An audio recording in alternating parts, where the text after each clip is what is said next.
شاہ آسم کا بیٹا تھا. کتنے سال ہو گئے آپ تقریباً؟ السلام علیکم. اب ہم پہنچ چکے ہیں سیف الملوک جھیل. یہ دیکھیں، ہم نے کتابوں میں تو پڑھا تھا پر دیکھیے آج ہے.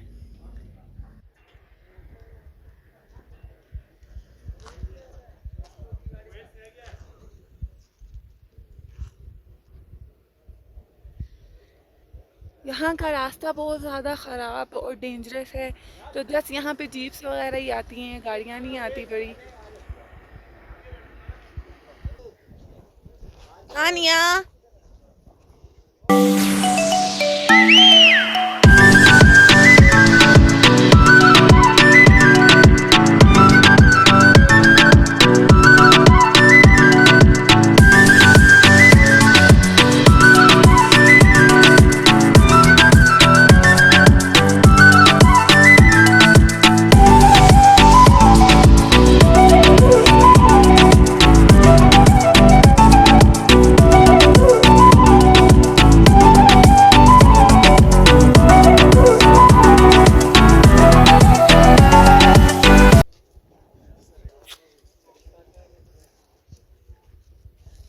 اب ہم جا رہے ہیں نیچے جھیل کے پاس.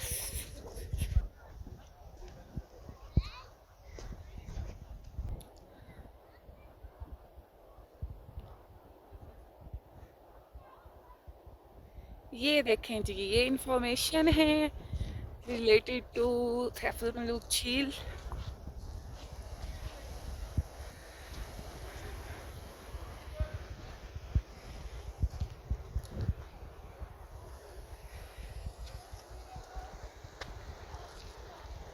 یہاں سے چشمہ نکل رہا ہے سیف الملوک سے.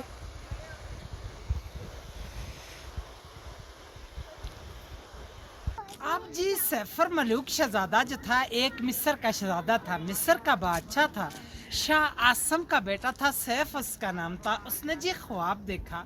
خواب دے وچ اس جھیل کو بھی دیکھا اور مصر سے یہاں تک رستہ بھی دیکھ لیا اور پری بدر جمال کو بھی دیکھ لیا. تو صبح اٹھ کو اس نے اپنے باپ سے بتایا کہ اے باپ، میں نے رات کو ایک جھیل دیکھا اور پری کو دیکھا، پری پر عاشق ہو گیا، اب مجھے پری کیسے ملے گی؟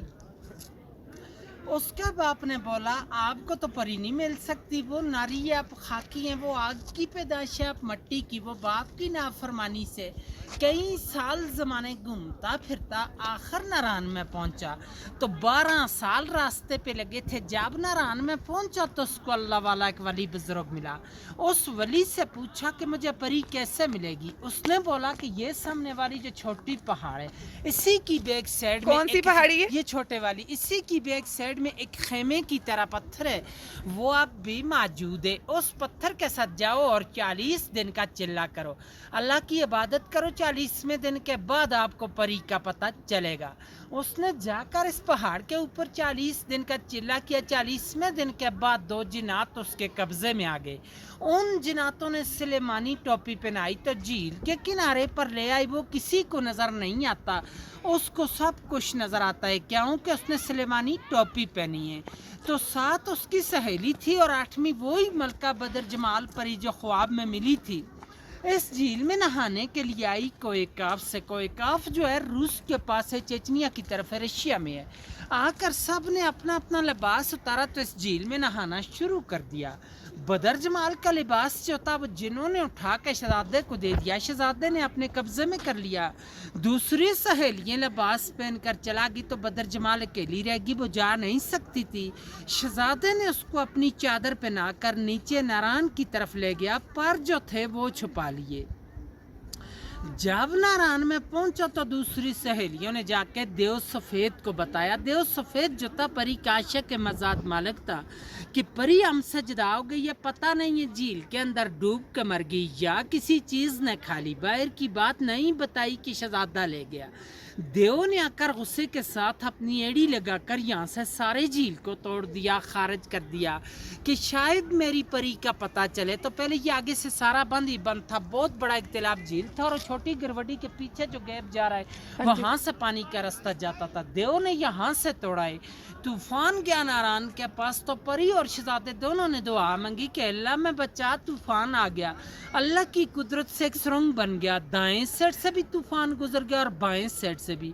परी और शहजादा दोनों बच गए। सुरंग आप भी मौजूद है नारायण में। सैफर मलूक होटल से 5 मिनट का रास्ते जाके देख सकते हैं। जी हमने वो देखी और है। देव ने गुस्से के साथ यहाँ से एक और छलांग लगाई तो देवा सही में लगा। देव का सांस चला गया परी के सदमे से। उसी सुरंग से परी को लेकर शहजादा शहर मिस्र को चला गया। शहजादे का नाम था जी सैफ मलूक। तब कहते हैं कि यहाँ दोनों की मुलाकात हुई है, इसलिए इस झील का नाम मशहूर किया सैफर मलूक झील और इसकी दास्तान बनी है। फिर इसके ऊपर लोग आने शुरू हुए। उस वक्त इंसान की आबादी यहाँ पे नहीं थी। कोकाफ परेस्तान था, परियों का देश था। और आप इस वक्त 10,500 की हाइट पे खड़े हैं 27 समंदर से। वो सामने मलका पर्वत है, बर्फ वाली चोटी, इसकी 17,500 फुट हाइट है। 7,000 यहाँ से ऊपर है, लेकिन आज दिन तक इस पहाड़ी को किसी ने सर नहीं कर सका। क्या इसके अंदर सोने की मैसत है, परियां इबादत करती हैं। जो बंदा भी जाता है उसको गिरा देती हैं। 98 का वाक्य राशिद भट्ट लाहौर का एक बंदा था। वो कहता था कि मैंने इस पहाड़ को सर करना है। लोगों ने उसको मना भी किया था, लेकिन वो चला गया। जाते हुए रास्ते में गिर के मर गया था। 13 दिन बाद उसकी डेड बॉडी मिली है मकामी लोगों को। उन्होंने उठा कर नीचे भेजा है। चांदनी रात होती है, चांद की जब 14वीं रात हो तो वहां से परियां उतरती हैं इस झील में। लेकिन उन लोगों को नजर आती है कि जो चिल्ले गुजार हो, ये इबादत करने वाला बंदा। आम बंदा तो यही देख सकता है कि इन पहाड़ों का अक्स इसमें आ जाता है।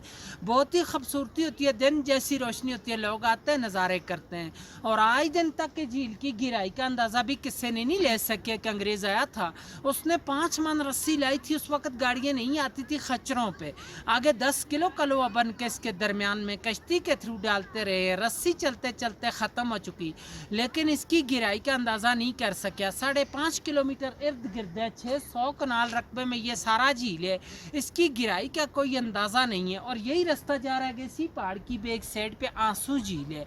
तो जब शहजादा परी को लेके चला गया तो देव रो रहा था। देव का आंसू गिर गया। वहाँ पे एक छोटा सा झील है, आंख जैसा निशान है, आंसू जैसी आगे से बहती है कतरे कतरे से। 8 घंटे तो मजीद लगते हैं 4 जाने में और 4 आने में। यहाँ से घोड़े पे जाना होता है या पैदल, आगे गाड़ी नहीं जा सकती। स्टोरी ख़त्म। स्टोरी खत्म। और भाई यहाँ पे कभी कोई मतलब डूब गया हो यहाँ पे कभी? अल्लाह ने नहीं किया सबाजी। जो लोग आते हैं टूरिस्ट लोग तो अल्लाह खैर खैरियत से ले जाते हैं। यहाँ का मकामी भी है सर अल्लाह ने नहीं किया बाजी।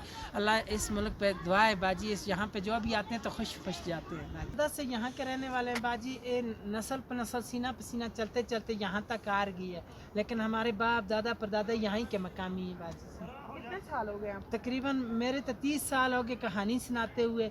लेकिन मेरी पैदाइश ही यहाँ की, हम यहाँ के मकामी सामने उन झोपड़ों में रहते हैं। वो ऊपर झोपड़े बने हुए हैं वहाँ पे। तो डेली का कितना कमा लेते हैं? कहानी कितनी? बाजी 2 महीने का सीज़न होता है। फिर आज बर्फ़ पड़ गई तो फिर इधर रास्ते बंद हो जाएंगे, फिर कोई नहीं आएगा।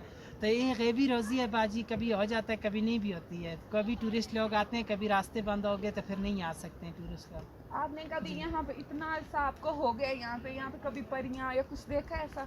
बाजी अपनी आंखों से परियां नहीं देखी हैं, लेकिन सुनाई बातें हैं कि परियां होती हैं यहाँ पे। सुना तो हमने भी है जी बाजी। यही है कि मैंने अपनी आंखों से नहीं देखी है, झूठ नहीं बोल सकता हूँ बाजी। आज दिन तक मैंने परी नहीं देखी। चलें, बहुत बहुत शुक्रिया। शुक्रिया बाजी।